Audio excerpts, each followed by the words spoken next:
बीवी पति से आगे। अरे रिहू, खाना दोगे कि नहीं? ला रही हूँ करण, मैं भी इंसान हूँ यार, टाइम तो लगता है ना। पहले सब कुछ चाय दिया, सब्जी बनाई, अब भगवान को भोग लगाकर ही ना तुम्हें खाना दूंगी। तुम भी ना एकदम सर पर ही चढ़ जाते हो। तुम्हें घर के काम ही क्या है यार। 2 टाइम का खाना वो भी तुमसे नहीं होता है। अच्छा, बस 2 टाइम का खाना? और नहीं तो क्या मम्मी, मैं दिन भर थक हार कर घर आता हूँ। ऑफिस की चिक चिक, बॉस के ताने, और फिर घर पर रेहू की ड्रामा। अरे रात को भी वही चिक चिक। अब भी देखो, अब ऑफिस में इसके कारण लेट हो जाऊंगा मैं। फिर बॉस के ताने कौन सुनेगा? मैं ही ना। सही कहा बेटा तूने। ऑफिस के काम में कितनी मेहनत है, ये रिहू क्या समझे। रिहू कुछ नहीं कहती, चुपचाप सुनती रहती है। आज मम्मी को पता नहीं क्या हो गया है। करण कैसी बातें कर रहे हैं, फिर भी उसी की साइड ले रही हैं। मैं ही पागल हूँ जो सास को मां समझ बैठी। उसी रात करण ऑफिस से समय से पहले ही लौट आता है। खाने के टेबल पर ये क्या है? रोज रोज रोटी भिंडी रोटी भिंडी, कुछ और नहीं बन सकता क्या इस घर में? टमाटर की चटनी खा लो फिर, 200 रुपए की। सब्जियों के दाम आसमान छू रहे हैं और तुम्हें अभी भी ड्रामा करना है। अरे एक दिन ऑफिस की जगह रसोई संभालो, तब समझ में आएगा। हाँ, क्योंकि तुम्हें कोई ऑफिस में रखेगा भी तो नहीं ना। मैं तो रसोई भी संभालूं और ऑफिस भी, और वो भी तुमसे बेटर। इन दोनों के बीच की बहस तो बढ़ती ही जा रही है। दूसरी तरकीब लगानी होगी। करण ठीक कहता है बेटा। बाहू, तू रसोई का काम ही छोड़ दे। ऐसा खाना खाकर भी क्या फायदा, क्यों करण? वही तो मम्मी, ऑफिस जाकर दिखाए तब मानू। एक कुक ढूंढ लो फिर तो करण, क्योंकि कल ही मैं ऑफिस ज्वाइन कर लूंगी। एमबीए हूँ, कोई अनपढ़ गवाह नहीं हूँ। घर संभालने के लिए अपने करियर का बहुत नुकसान कर लिया मैंने, पर अब और नहीं। कुक से करना फरमाइशें। रिहू अपने पति के ही ऑफिस में जॉब के लिए अप्लाई करती है और जॉब लेकर अपने पति की जूनियर एम्प्लॉय बन जाती है। देख लिया तुम्हारा पोजीशन और मेरा पोजीशन। ऑफिस संभालेगी। वो तो देख ही लेंगे करण, अभी तो आई हूँ। उंगलियों पर दिन गिनो तुम बस। रिहू रसोई के साथ साथ ऑफिस भी संभालने लगी। कुछ दिनों बाद ऑफिस के एक प्रोजेक्ट में करण रिहू को लीड करता है। लिसन गाइस, एक भी डिटेल्स मिस हुई तो ये डील हाथ से जा सकती है। हमें ये करना ही होगा। Yes sir. 2 दिन के अंदर तुम सब अपने प्रोजेक्ट मुझे सबमिट करोगे, और जिसका भी बेस्ट वर्क होगा वो बॉस तक पास ऑन होगा।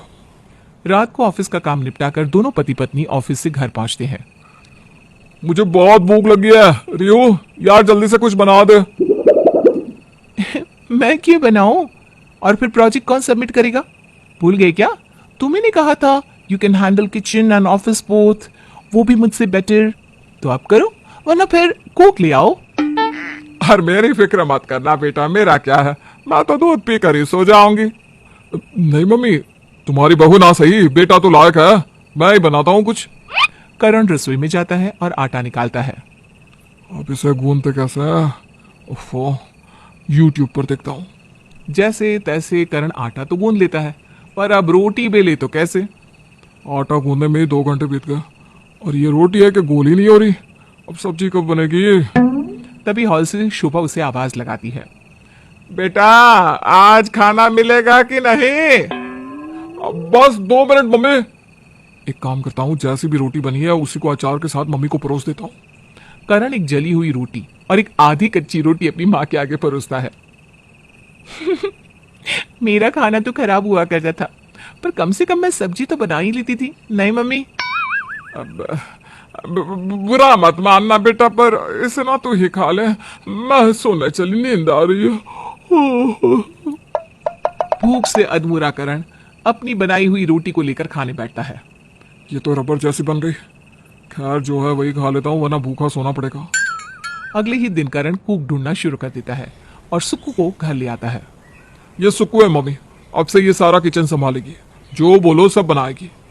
भगवान झूठ ना बुलवाए माता जी, आज तक मेरे खाने की बुराई किसी ने नहीं की, रोटी सेक की। तो हमारा टिफिन भी बना दो, रोटी सेक की। दोनों टिफिन लेकर ऑफिस निकल जाते हैं। रिहू अपना प्रोजेक्ट कंप्लीट करके करण को देती है। This is crap. तुम्हें रखा किसने काम पर? प्रिया, अपना प्रोजेक्ट दिखाओ। Yes sir. ये हुई ना बात, बहुत अच्छे। ये होता है काम, इसे ही मैं बॉस को दूंगा, तुम्हारा प्रमोशन पक्का। करण अपने बॉस के पास जाए इसके पहले ही उसका बॉस उसके पास आ जाता है। तो हो गया काम, जरा फाइल दिखाओ। करण जल्दबाजी में प्रिया की जगह रीहू का फाइल अपने बॉस को पकड़ा देता है। I can't believe this. रेहू, तुम्हें आए मुश्किल से 10 दिन भी नहीं हुए और इतना अच्छा काम। आज से तुम करण की जूनियर नहीं, उसकी सीनियर हो। तुम्हारा इस ऑफिस में पर्सनल कैबिन होगा। मेरे ऑफिस में आकर मुझसे मिलो। क्या सर? रिहू नहीं सर, सॉरी सर, मैंने आपको गलत फाइल दे दी। अच्छा, तो तुम इस वक्त को रिजेक्ट कर रहे थे? अपनी वाइफ को ही बढ़ता नहीं देख पा रहे करण? तुम्हें खुद पर काम करने की जरूरत है। अपने बॉस की बात सुनकर करण का सर शर्म से झुक जाता है। तभी लंच ब्रेक होता है। सभी साथ में खाना खाने बैठते हैं। रिहू तो आराम से लंच कर लेती है, पर करण जब टिफिन खोलकर खाना शुरू करता है। कैसी कच्ची रोटी है और सब्जी में इतना तेल। इससे अच्छा खाना तो रिहू ही बना लेती थी। ये तो मुझसे नहीं खाया जाएगा। करण बिना खाए ही टिफिन बंद कर देता है। क्या हुआ करण, तुमने कुछ खाया कि नहीं? इतना खराब खाना कोई कैसे खा सकता है? पर सुकू को तो तुम ही घर पर लेकर आए थे ना? करण को कुछ समझ में नहीं आ रहा था। रात के वक्त तेरी सिक्को तो पहले दिन ही गायब हो गई। 15 दिन की छुट्टी लेकर गई है। घर की लक्ष्मी को 10 बातें सुनाना बड़ा आसान होता है बेटा। कैसा खाना बना दिया, इतनी देर क्यों हो गई? एक दिन कुक लाकर देखा ना तुमने, टिकी क्या वो? तो अब तुम ही संभालो किचन। बहू तो ऑफिस संभाल रही है ना। अपनी सास को अपना पक्ष लेता देख रिहू की आंखों में आंसू भर जाते हैं। मम्मी, आप मुझे माफ कर दीजिए, मैंने आपको गलत समझा। अरे बहू, मैं जानती हूँ।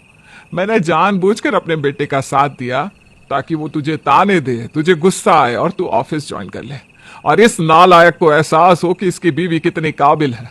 नालायक तो मेरा बेटा है, ना कि मेरी बहू। मैं समझ गया मम्मी, घर संभालना आसान नहीं है, और रिहू ने तो एक साथ दोनों को संभाल लिया।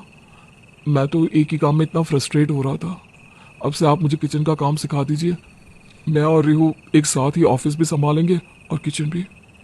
आई एम सॉरी रिहू। सासू माँ की तरकीब काम आ जाती है, और इस दिन के बाद उनके घर में कभी कोई आपसी मतभेद नहीं होता।